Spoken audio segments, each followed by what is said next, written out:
everyone, and welcome back for another deep dive. Today we're going deep into the world of acromegaly diagnosis. Ooh, exciting. It is. Now, acromegaly, as some of you might already know, is a hormonal disorder where the body produces too much growth hormone, and as you can imagine, that can lead to some pretty noticeable symptoms. Yeah, you can say that again. But actually, one of the trickiest things about acromegaly is that it can be really difficult to diagnose. Oh, absolutely. Hmm. The symptoms often develop so gradually over many years that people might not even realize anything is off, until it's pretty far along. So it's like a really, really slow burn. Exactly. A medical mystery, you could say. I like that. And looking at the material we have for this deep dive, it seems like it's not as simple as just, doing a blood test and there you go, you've got your answer. Nope, not at all. It's Yeah. much more complex than that. We're talking about a whole detective story here with clues and twists along the way. So no shortcuts. Nope. To crack this case, we have to look at something called IGFI levels. IGFI levels. Okay, now, for those of us who aren't endocrinologists or, medical detectives, what exactly are we talking about here? So IGFI stands for insulin-like growth factor. It's a hormone that's produced mainly by your liver in response to growth hormone. Think of growth hormone as a sudden burst of energy. Okay. While IGFI is more like a steady hum, it gives doctors a much better understanding of your growth hormone activity over the long term, not just a snapshot in time. Oh, that's so interesting. I never thought about it that way. So it's like looking at the whole movie instead of just, one frame. Exactly, and that's crucial because it helps doctors see the bigger picture, the long-term trends, instead of just a single moment. Gotcha. So we're really looking for patterns here. Exactly. But here's another interesting thing. Age plays a role, too. Age. How so? Well, as we get older, our IGFI levels naturally decline. Uh-huh. So what might be considered a normal level for someone younger could actually be a bit of a red flag for someone older. That is interesting. So what's normal for one person might actually be a warning sign for another. Precisely. So things are already getting kind of complicated. Yeah, just a little. What happens when someone's IGFI levels are, let's say, borderline, like not super high, not super low? Right. What's the next step then? In those cases, we turn to another tool, the oral glucose tolerance test, or the OGTT for short. The OGTT. Okay, Break down for us. What does that involve? right. So basically with the OGTT, you drink a sugary solution, and then we monitor your growth hormone levels. Mm-hmm. You see, normally when you have a sugary drink, your body reacts by lowering your growth hormone production. Makes sense. But in people with acromegaly, that suppression doesn't happen like it should. Uh-huh. So their growth hormone levels stay high even after all that sugar. Exactly. It's like we're challenging the system with this big dose of sugar, and if the growth hormone doesn't react the way we expect it to, that's a strong clue that something's up. I see. So it's like a little test to see how your body handles things. You got it. And the results from the OGTT can really help us confirm that diagnosis. Oh, so this is the real clincher. Pretty much. So once we've solved that part of the mystery, right? Once we know it's acromegaly, where do we go from there? Well, then the investigation shifts focus. Now we need to figure out what's causing this excess growth hormone.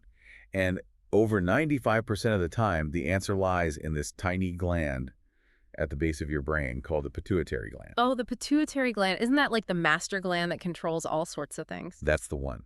It's pretty remarkable how much influence such a small gland can have on your entire body. It really is. So how do we figure out if there's a problem with the pituitary? Is there some special way to look at it? There is. We use something called an MRI, which stands for magnetic resonance imaging. Okay. It's incredibly sensitive and can detect even very small tumors on the pituitary gland. Wow. So it's like having a super powerful magnifying glass for the brain. Uh-huh. You could say that. But hold on, not all tumors are bad, right? I remember reading something about silent tumors. You're absolutely right. Some pituitary tumors don't cause any problems at all. They don't produce excess hormones, and we call them silent tumors. Interesting. So it's not just about seeing a tumor on the MRI. We need more information. Exactly. It's like putting together a puzzle. We need all the pieces, the imaging, the lab, results, the whole picture to really make a diagnosis. That makes a lot of sense. So what happens if the MRI doesn't show anything in the pituitary? Are we back to square one? That's when things get really interesting. In rare cases, acromegaly can actually be caused by tumors located in other parts of the body. Whoa, wait a minute. So the culprit isn't always in the pituitary. It's like our detective just got a new lead. That's a great way to put it. And in these unusual cases, doctors need to broaden their search, potentially looking at other organs and doing more specialized tests to find the source of the problem. So it becomes a whole new investigation. Exactly. And it can Yeah. get really complex. But that's what makes it so fascinating, right? Absolutely. It's amazing how much we're learning just by digging a little deeper. That's what we're here for. It really is like a medical mystery, isn't it? But let's say we found our usual suspect, a pituitary tumor. What happens next? That's a great question. Are all pituitary tumors kind of the same? Or is there like different types and what happens once they actually find one? Another great question. Pituitary tumors are actually quite diverse. Believe it or not, some are tiny, like just a few millimeters across, Wow. while others can grow much larger. Really? Yeah, it's like comparing a grain of rice to a grape. And that size difference can really affect the symptoms you experience. That makes sense. I guess a teeny tiny tumor might not cause as many problems as a larger one, right? Exactly. Larger tumors are more likely to press on nearby areas of the brain, Oh, I see. which can lead to headaches, vision changes, or even hormonal imbalances. Since, remember, the pituitary gland controls so many hormones. Right. It's like the control center for your hormones. Right. So let's say they do find a tumor. What's the next step? What do they do about it? Well, there's no one-size-fits-all approach. The treatment really depends on a lot of factors, like the size and the location of the tumor, your overall health, and even your personal preferences. So it's like a personalized treatment plan? Exactly. It's all about finding the best approach for each individual. That makes me feel better. So what are some of the options? Well, in many cases, surgery to remove the tumor is the first line of treatment. Surgery on the brain. That sounds pretty intense. It is a delicate procedure, but in the hands of skilled neurosurgeons, it's generally considered safe and effective. The goal is to remove as much of the tumor as possible while also preserving the normal pituitary tissue. I can only imagine how difficult that must be. Oh, it definitely requires a high level of precision. But what if surgery isn't an option for whatever reason? Or what if they can't get all of the tumor? Are there other things they can do? Absolutely. There are medications that can help lower growth hormone levels or block its effects. So even if they can't remove the tumor completely, they can still manage the hormone problem. Exactly. It's like turning down the volume on that excess growth hormone. And in some cases, radiation therapy might be used as well to either shrink the tumor or prevent it from growing further. Wow, it sounds like there's a lot of tools in the toolbox when it comes to acromegaly. It's amazing how far medicine has come. It really is. Yeah. And it often takes a whole team of specialists to manage acromegaly effectively. Like who? Well, you've got endocrinologists, neurosurgeons, radiation oncologists. They all play important roles. So it's a real team effort. Absolutely. It's a testament to how complex the human body is and how dedicated medical professionals are to helping people facing these kinds of challenges. This deep dive has been quite a journey so far. We've learned so much about how acromegaly is diagnosed, the role of the pituitary gland, and even some of the treatment options. And we've only just scratched the surface. I know, right? There's so much more to learn. There really is. And new discoveries are being made all the time, which is really exciting. It really is. It's inspiring to know that people are out there working so hard to understand and manage this condition. Absolutely. But before we get too carried away with the future, let's take a moment to pause and recap what we've covered so far. What do you think? Sounds like a plan. Okay, so we started by talking about how tricky it can be to diagnose acromegaly. Since the symptoms can be so subtle and develop over such a long time, it's not always obvious that something's wrong. It's like a really sneaky condition. Exactly. And we learned that measuring IGFI levels is a crucial step in the diagnosis because it gives us a better understanding of growth hormone activity over time. It's not just about one single blood test. It's about seeing the bigger picture. Right. And then there's the OGTT, that test with the sugary drink. Oh yeah, that one's fun. It helps confirm the diagnosis by seeing how your body responds to that sugar challenge. And it can really make a difference in those tricky cases where the IGFI levels are borderline. Exactly. Once the diagnosis is confirmed, the focus shifts to finding the cause of the excess growth hormone. And in most cases, that's a pituitary tumor. But remember, not all pituitary tumors are created equal. Oh, right. Some are those silent tumors that don't cause any hormonal problems. That's why it's so important to have both the imaging, like the MRI and lab tests, to get a complete picture of what's going on. It's like having multiple pieces of evidence to solve the puzzle. Exactly. And in those rare cases where the pituitary isn't the problem, well, then the investigation has to broaden to other parts of the body. It's like our medical detective is expanding the search for clues. Exactly. And that can be really challenging. Yeah. But it's also what makes this field so fascinating. You never know what you might find.